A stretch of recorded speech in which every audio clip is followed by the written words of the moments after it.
नमस्कार। आज हम एक ऐसे राजनीतिक सफर पर बात करने वाले हैं जिसने पिछले कुछ दशकों में भारत की राजनीति को कह सकते हैं कि पूरी तरह बदल दिया है। जी हाँ, नरेंद्र मोदी का सफर, एक चाय बेचने वाले से लेकर, खैर उस पर भी बात करेंगे, भारत के प्रधानमंत्री बनने तक, ये कहानी अपने आप में काफी दिलचस्प है। बिल्कुल, मतलब वडनगर रेलवे स्टेशन से प्रधानमंत्री कार्यालय तक ये सफर आसान तो नहीं रहा होगा। और वो जो एक छवि है 56 इंच सीने वाली, उसका भी जिक्र आता रहता है। हाँ, वो छवि निर्माण का एक हिस्सा है। लेकिन चलिए शुरू से शुरू करते हैं। 1950 में जन्म, वडनगर, गुजरात में। और एक खास बात, वो स्वतंत्र भारत में जन्मे पहले प्रधानमंत्री हैं। अच्छा, ये दिलचस्प है। और उनका वो आरएसएस से जुड़ाव वो कब हुआ? वो काफी कम उम्र में हो गया था। करीब 8 साल की उम्र में ही वो राष्ट्रीय स्वयंसेवक संघ से जुड़ गए थे, तो विचारधारा की नींव वहीं से पड़ी। और फिर वो चाय बेचने वाली कहानी, इसका सच क्या है? क्या ये वाकई में हुआ या इसे मतलब एक राजनीतिक नैरेटिव की तरह बनाया गया? देखिए, इस पर हमेशा दो मत रहे हैं। आलोचक कहते हैं कि इसे बढ़ा चढ़ाकर पेश किया गया एक इमेज बनाने के लिए। दूसरी तरफ उनके समर्थक इसे उनके संघर्ष और जमीनी जुड़ाव का प्रतीक मानते हैं।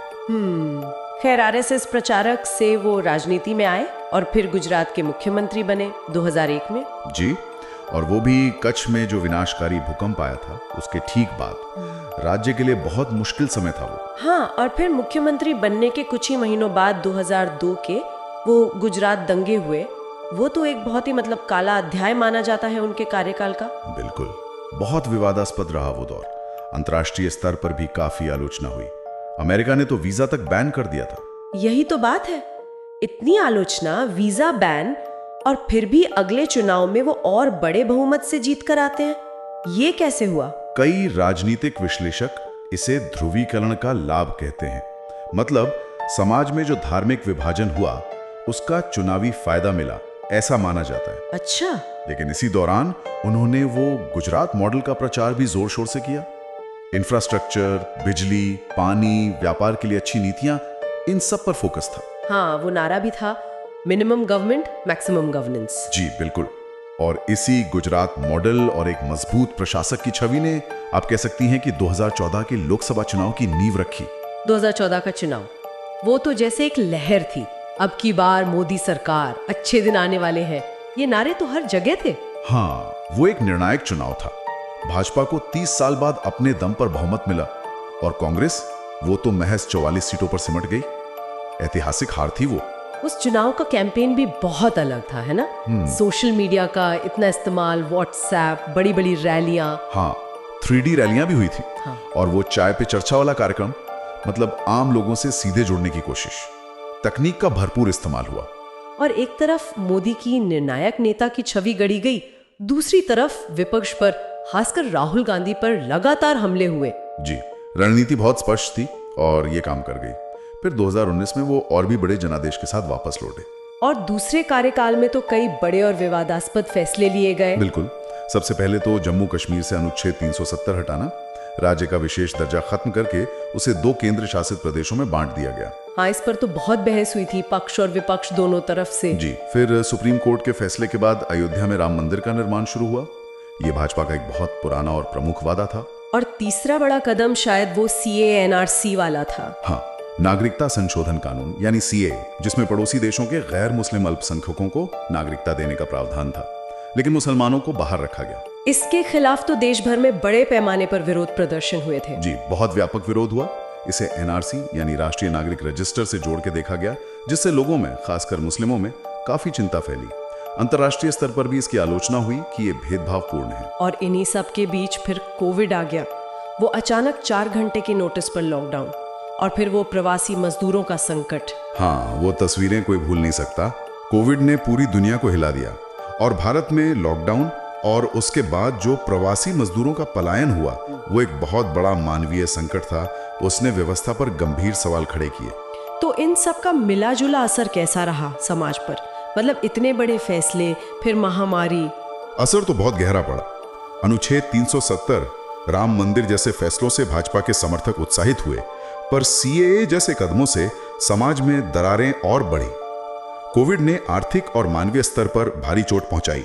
चलिए अब जरा प्रधानमंत्री के तौर पर उनकी जो प्रमुख योजनाएं और उपलब्धियां गिनाई जाती हैं, उन पर बात करते हैं। हाँ बिल्कुल। देखिए, अब सबसे पहले तो प्रधानमंत्री जन धन योजना का जिक्र आता है। करोड़ों बैंक खाते खोले गए, आंकड़ा अब तो करीब 56 करोड़ पहुंच गया है। वित्तीय समावेशन इसका मुख्य लक्ष्य था। हाँ, ये तो मानना पड़ेगा कि बहुत बड़ी संख्या में लोग बैंकिंग सिस्टम से जुड़े और डिजिटल इंडिया यूपीआई ने तो जैसे क्रांति ला दी है। बिल्कुल सही कहा आपने। डिजिटल इंडिया के तहत यूपीआई की सफलता अभूतपूर्व है। आज भारत डिजिटल पेमेंट में दुनिया में सबसे आगे है। बिल गेट्स ने भी इसकी तारीफ की है। यह दिखाता है कि तकनीक कैसे आम आदमी की जिंदगी आसान कर सकती है। वाकई ये तो कमाल है। और स्वच्छता के लिए स्वच्छ भारत मिशन, जी, उसके तहत करीब 11 करोड़ शौचालय बनाने का दावा है। लक्ष्य था खुले में शौच को खत्म करना। हालांकि कुछ रिपोर्ट्स ये भी कहती हैं कि बने हुए शौचालयों का इस्तेमाल कितना हो रहा है या उनमें पानी की सुविधा है या नहीं, ये अभी भी कुछ जगह पर सवाल है। और स्वास्थ्य के लिए आयुष्मान भारत, हाँ, ये दुनिया की सबसे बड़ी सरकारी स्वास्थ्य बीमा योजना बताई जाती है। लगभग 5.5 करोड़ लोगों को इसके दायरे में लाने का लक्ष्य है। गरीबों के लिए 5 लाख तक का मुफ्त इलाज। इंफ्रास्ट्रक्चर पर भी तो काफी जोर रहा है, सड़कें, हाईवेज। जी हाँ, बुनियादी ढांचा एक बड़ा फोकस रहा है। हाईवे बनाने की रफ्तार काफी तेज हुई है। पहले रोजाना 8-11 किलोमीटर बनते थे, अब दावा है कि 36 किलोमीटर रोज बन रहे हैं। नए एक्सप्रेसवे, मेट्रो का विस्तार, एयरपोर्ट, ये सब दिखते हैं। और विदेश नीति के बारे में क्या कहेंगे? वो पड़ोसी पहले या एक्ट ईस्ट? विदेश नीति में भी सक्रियता रही। पड़ोसी पहले, एक्ट ईस्ट जैसी नीतियां लाई गईं।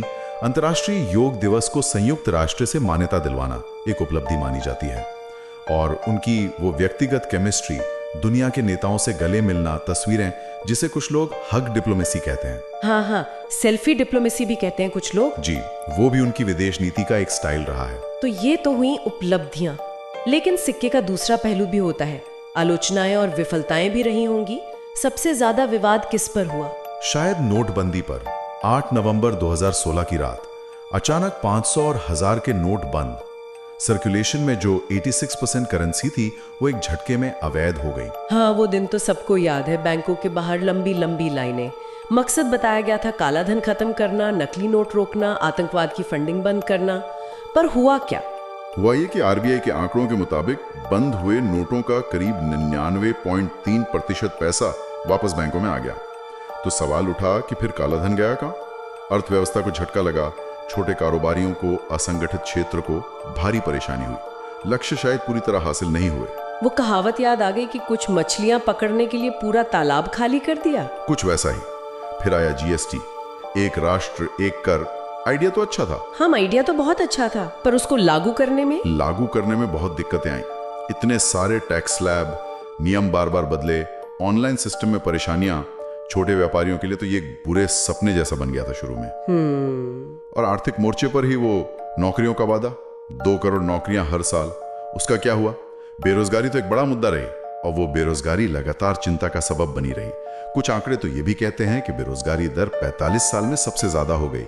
सरकार ने इन आंकड़ों को नकारा, रोजगार के अलग आंकड़े दिए, लेकिन ये मुद्दा गरमाया रहा। और वो किसान आंदोलन 3 कृषि कानूनों के खिलाफ, हाँ, वो भी सरकार के लिए एक बहुत बड़ी चुनौती थी। दिल्ली के बॉर्डर्स पर किसान 1 साल तक बैठे रहे। आखिरकार सरकार को वो तीनों कानून वापस लेने पड़े। इससे सरकार का एक बड़ा यू टर्न माना गया। सामाजिक माहौल को लेकर भी चिंताएं जताई गईं, जैसे ध्रुवीकरण बढ़ना, अल्पसंख्यकों में असुरक्षा की भावना, प्रेस की आजादी पर सवाल। हाँ, ये चिंताएं भी लगातार उठती रहीं। कई राष्ट्रीय और अंतर्राष्ट्रीय संस्थाओं ने भारत में बढ़ते धार्मिक ध्रुवीकरण, असहमति की आवाजों को दबाने और प्रेस की स्वतंत्रता में गिरावट पर चिंता जताई। फ्रीडम हाउस ने तो भारत की लोकतंत्र रेटिंग घटाकर आंशिक रूप से स्वतंत्र कर दिया। और एक बात और, प्रधानमंत्री ने 2014 के बाद से कोई फॉर्मल प्रेस कॉन्फ्रेंस क्यों नहीं की? ये सवाल भी उठता है। ये आलोचना भी होती है कि वो मीडिया के सीधे सवालों से बचते हैं। कोविड के दौरान भी वो 4 घंटे के नोटिस वाला लॉकडाउन और प्रवासी संकट, उस पर भी काफी आलोचना हुई। हालांकि वैक्सीन बनाने और बांटने में भारत की भूमिका की तारीफ भी हुई। दुनिया की फार्मेसी। तो मतलब एक तरफ उपलब्धियां हैं तो दूसरी तरफ गंभीर आलोचनाएं भी। लेकिन इन सबके बीच एक चीज जो कायम रही, वो है ब्रांड मोदी, उनकी अपनी लोकप्रियता। बिल्कुल, इसमें कोई शक नहीं कि ब्रांड मोदी भारतीय राजनीति का एक बेहद ताकतवर ब्रांड है। शायद इतिहास के सबसे मजबूत ब्रांड्स में से एक। वो कम्युनिकेशन में माहिर हैं। मन की बात से सीधा जुड़ाव, सोशल मीडिया पर उनकी जबरदस्त फॉलोइंग, ट्विटर पर दुनिया के टॉप नेताओं में है वो। हाँ, उनका बोलने का अंदाज, वो 56 इंच सीना वाले जुमले, दुनिया के नेताओं के साथ उनकी तस्वीरें, ये सब उनकी एक खास छवि बनाते हैं। जी, एक निर्णायक मजबूत नेता की छवि। और आलोचक इसे स्टाइल ओवर सब्सटेंस कहते हैं। मतलब सिर्फ दिखावा है, काम उतना नहीं है, सिर्फ पीआर है। विरासत को लेकर भी तो जमीन आसमान का फर्क है लोगों की राय में। हाँ, विरासत पर बहस तो जोरदार है। समर्थक उन्हें एक परिवर्तनकारी नेता मानते हैं। कहते हैं कि उन्होंने भारत को बदला, इंफ्रास्ट्रक्चर दिया, डिजिटल क्रांति लाए, भ्रष्टाचार कम किया, दुनिया में मान बढ़ाया। और दूसरी तरफ आलोचक उन्हें ध्रुवीकरण करने वाला नेता मानते हैं। कहते हैं कि उनके राज में लोकतंत्र कमजोर हुआ, संवैधानिक संस्थाओं पर दबाव बढ़ा, समाज में बंटवारा गहरा हुआ। तो क्या ऐसा है कि वो आर्थिक मोर्चे पर सफल रहे पर सामाजिक ताने बाने को नुकसान पहुंचा? क्या ये कहा जा सकता है? ये एक जटिल सवाल है।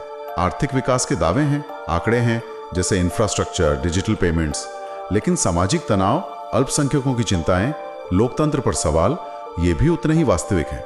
अंतर्राष्ट्रीय छवि भी देखिए, एक तरफ उभरता भारत, दूसरी तरफ चिंताजनक लोकतंत्र। हाँ, वो विश्व गुरु बनने के बाद और फिर आंशिक रूप से स्वतंत्र का टैग, ये विरोधाभास तो है। बिल्कुल, और यही विरोधाभास शायद उनकी विरासत का हिस्सा रहेगा। लेकिन एक बात साफ है, आप उनसे सहमत हो या असहमत, नरेंद्र मोदी को नजरअंदाज नहीं किया जा सकता।